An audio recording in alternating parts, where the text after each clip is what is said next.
Welcome to the Thought for November the 9th. Our readings are Ezra chapters 3 and 4, Hosea chapter 6, and Acts chapter 23 and 24. Our thought is the help that comes from God. It is Luke, the beloved physician, who travelled with Paul in the latter years of his preaching, for it is evident he was with him when he returned to Jerusalem. Acts chapter 21 verse 17. And Paul was arrested. The detailed account which we are reading is therefore an eyewitness account, and Luke shows himself in many ways to be a diligent historian, as skeptics trying to prove otherwise have had to admit.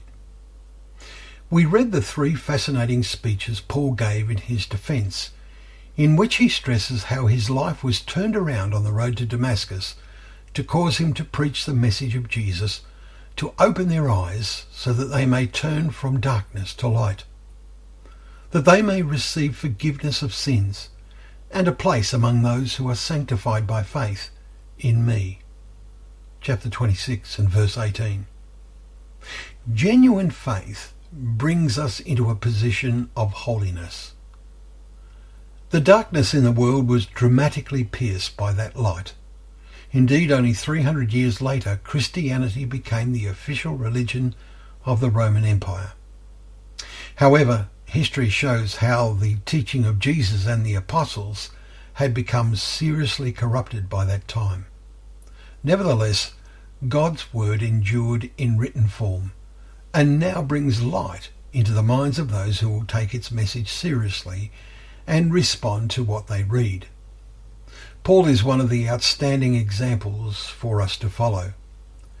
We noted today how Paul said to King Agrippa, "To this day I have had the help that comes from God," verse 22. And his letters and what Luke has written illustrate this. Paul is ready to appeal and challenge everyone, great or small, as to what they believe about the meaning and purpose of their lives. He says to the king, "Do you believe the prophets? I know you believe." Verse 27. To which the king responds, "In a short time would you persuade me to be a Christian?" Maybe some have too much time. Many are not sufficiently conscious of the help that comes from God and fail to read the scriptures daily and allow God's word to live in their hearts and minds. For ourselves, and we know it is the case with others, it is only when we look back on the varied pathways of life one fully realizes the help that has come from God. Do you want that help? Do you need that help? Can you sense that help in the pathways of life you have travelled? Key questions to meditate on today.